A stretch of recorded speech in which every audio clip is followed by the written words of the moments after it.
Hello students, welcome to my YouTube channel Connect with Hindi.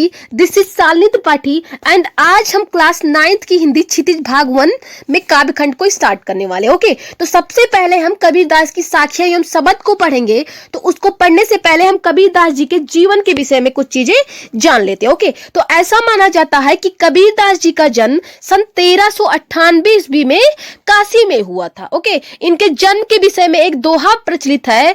कहा गया है कि 1455 साल गए चंद्रवार इक ठाठ ठए, जेठ सुदी बरसायत को पूरन मासी प्रकट भय। ओके, ये 120 वर्ष की आयु पाए थे और 1518 ईस्वी के आसपास मगहर में इनका देहांत हो गया था। इनके मृत्यु के संबंध में एक धारणा प्रचलित थी उस टाइम पे कि जो काशी में मृत्यु प्राप्त होगा, ठीक है, जिसको काशी में मृत्यु प्राप्त होगा उसको स्वर्ग मिलता है और जिसको मगहर में मृत्यु प्राप्त होगा उसको नर्क मिलता है। तो कबीरदास जी ने क्या किया था कि इस अंधविश्वास को दूर करने के लिए वो अपने अंतिम समय में मगहर चले गए थे। ठीक है, वो अपने अंतिम समय में कहां पे चले गए थे?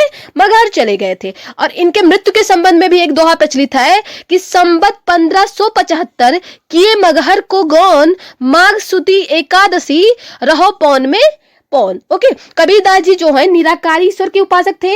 इनके इस प्रेम में दाम्पत्य भाव को भी देखने को मिलता है जो सूफी संतों का प्रभाव प्रतीत होता। ओके, आचार्य रामचंद्र शुक्ल जी ने कबीरदास की भाषा को सगधुकड़ी कहा है और कबीरदास जी पढ़े लिखे नहीं थे। इनके लिए एक पंक्ति है कि मस कागज छुयो नहीं, कलम गयो नहीं हाथ, परंतु इनके पास अद्भुत काव्य प्रतिभा थी। ठीक है, ये कह सकते हैं कि चमत्कारिक व्यक्ति थे। इनके शिष्यों ने ही इनकी कविताएं लिखी और उनका संग्रह भी किया। ठीक है, तो चलिए स्टूडेंट्स, अब हम साखियों को देखते हैं जो कबीरदास जी द्वारा रचित है। ओके, तो इनको देखने से पहले हमारे माइंड में ये क्वेश्चन आता है कि आखिरकार कबीरदास जी के दोहा का नाम साखी ही क्यों पड़ा। ओके, तो चलिए जानते हैं कि इनके दोहा का नाम साखी इसलिए पड़ा क्योंकि साखी शब्द जो है संस्कृत में साक्षित यानी कि साक्षी का रूपांतर है, जिसका अर्थ है आंखों से प्रत्यक्ष देखना। अर्थात इन्होंने समाज में जैसा देखा वैसा ही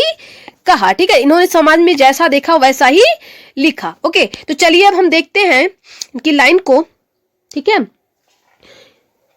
इनकी लाइन क्या है देखते हैं कि मान सरोवर सुभर जल, हंसा केली कराई, मुक्ता फल मुक्ता चुगे, अब उड़ी अनत न जाहि कबीरा, अब उड़ी अनत न जाहि।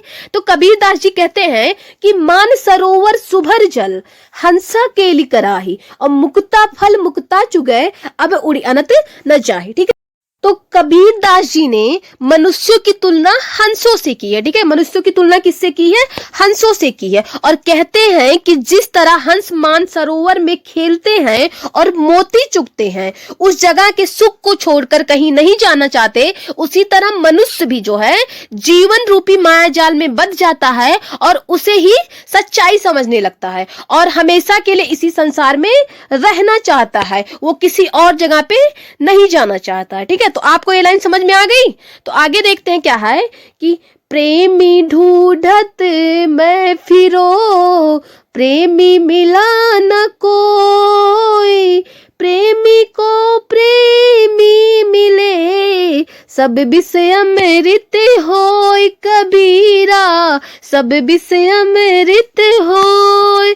तो कबीरदास जी ने क्या कहा है कि प्रेमी ढूंढत मैं फिरो, प्रेमी मिले न कोई, प्रेमी को प्रेमी मिले, सब विषय अमृत होय। ठीक है, तो कबीरदास जी कहते हैं कि प्रेमी अर्थात ईश्वर को ढूंढना बहुत मुश्किल का काम है। ठीक है, ईश्वर को ढूंढना बहुत मुश्किल का काम है। यहाँ पर जो प्रेमी शब्द है वो ईश्वर से लिया गया है। ठीक है, प्रेमी शब्द ईश्वर से लिया गया है।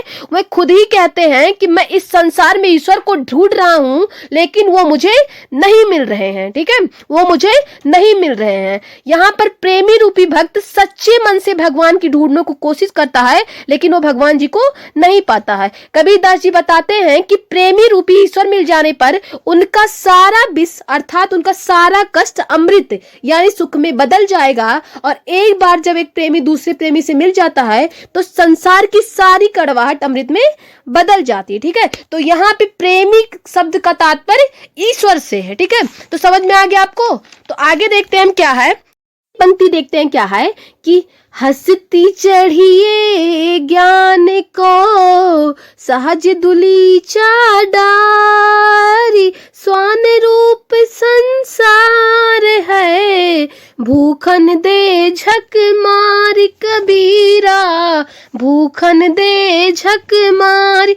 तो कबीरदास जी कहते हैं कि हस्ती चढ़िए ज्ञान को सहज दुलीचा डारी और स्वान रूप संसार है भूखन दे झक मारी। कबीरदास जी कहते हैं कि व्यक्ति को ज्ञान रूपी हाथी की सवारी करनी चाहिए। ठीक है, व्यक्ति को ज्ञान रूपी हाथी की सवारी करनी चाहिए, अर्थात ज्ञान या ज्ञानी अगर हाथी चढ़कर भी आपके पास आते हैं तो आपको उनकी सहज साधना रूपी गलीचा बिछाना चाहिए, उनके लिए सहज साधना रूपी गलीचा बिछाना चाहिए। और यहाँ पर हाथी चढ़कर आने का यह मतलब है कि आपकी पहुंच से दूर होना। ठीक है, तो कबीरदास जी बताते हैं कि इस संसार के ज्यादातर लोग ऐसे ही बर्ताव करते हैं जैसे कि हाथी के बाजार में चलने से कुत्ते भौंकने लगते हैं, लेकिन कुत्ते क्या करते हैं, हाथी का कुछ बिगाड़ पाते हैं? नहीं बिगाड़ पाते, सिर्फ अपना समय बर्बाद करते हैं। तो यहाँ पर कबीरदास जी संसार की तुलना कुत्तों से की है। ठीक है, संसार की तुलना किससे करी है?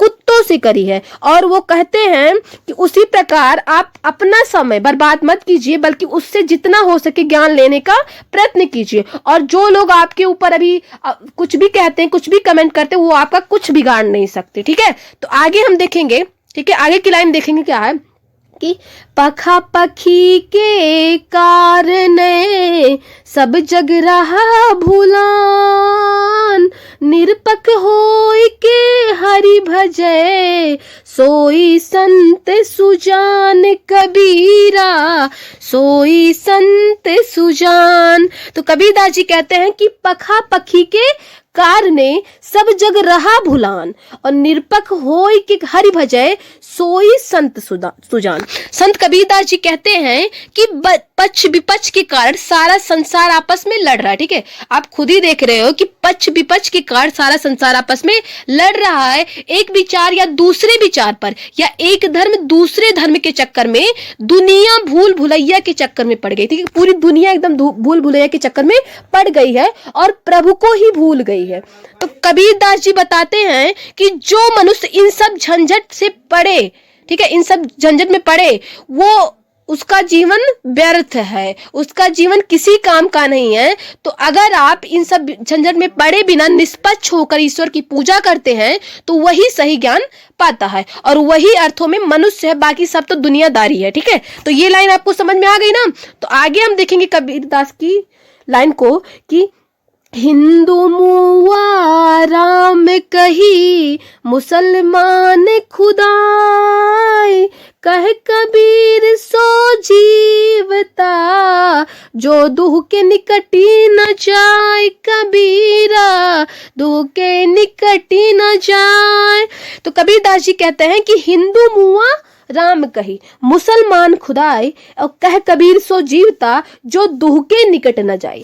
अर्थात कबीरदास जी कहते हैं कि हिंदू ईश्वर को राम कहते हैं और मुसलमान क्या कहते हैं? खुदा कहते हैं। ठीक है, हिंदू लोग जो हैं वो ईश्वर को राम कहते हैं और मुसलमान खुदा कहते हैं। अर्थात हिंदू राम राम का नाम और मुसलमान खुदा खुदा करके मर जाते हैं, परंतु उन्हें कुछ हासिल नहीं होता। सही मायने में वही जीता है जो इस संसार में ईश्वर को समझता है। इन दोनों से परे, राम और खुदा से परे ईश्वर को समझता है, वही इस संसार को जीता है। क्योंकि ईश्वर एक है और विभिन्न धर्मों की परिभाषा व्यर्थ है। असल में वह व्यक्ति ही जीवित है और जीवित होने के समान है जो इन दोनों की बातों से अपने आप को अलग रखता है। ठीक है, तो ये बात आपको समझ में आ गई ना।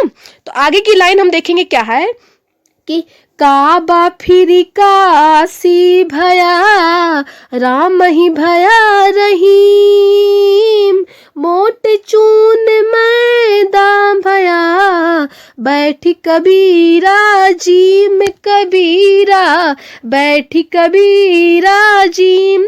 तो इसमें कबीरदास जी कहते हैं कि काबा फिर काशी भया, राम ही भया रहीम, और मोट चून मैदा भया, बैठी कबीरा जीम। ठीक है, कबीरदास जी बताते हैं कि आप या तो काबा जाओ या तो फिर काशी में जाओ। ठीक है, आप या तो काबा चले जाओ या तो फिर काशी में चले जाओ, या तो राम कहो या तो रहीम कहो, दोनों का अर्थ समान ही है। ठीक है, जिस प्रकार गेहूं को पीसने से वह आटा बनता है तथा बारीक पीसने से मैदा बन जाता है, परंतु दोनों का जो काम है वो खाने के लिए ही प्रयोग किया जाता है, वैसे ही आप चाहे राम कहो या रहीम कहो, आपस में दोनों का शब्द एक ही है, ईश्वर के ही दर्शन करोगे। ठीक है, दोनों के शब्दों में आप ईश्वर के ही दर्शन करोगे। ठीक है, तो ये बात आपको समझ में आ गई ना।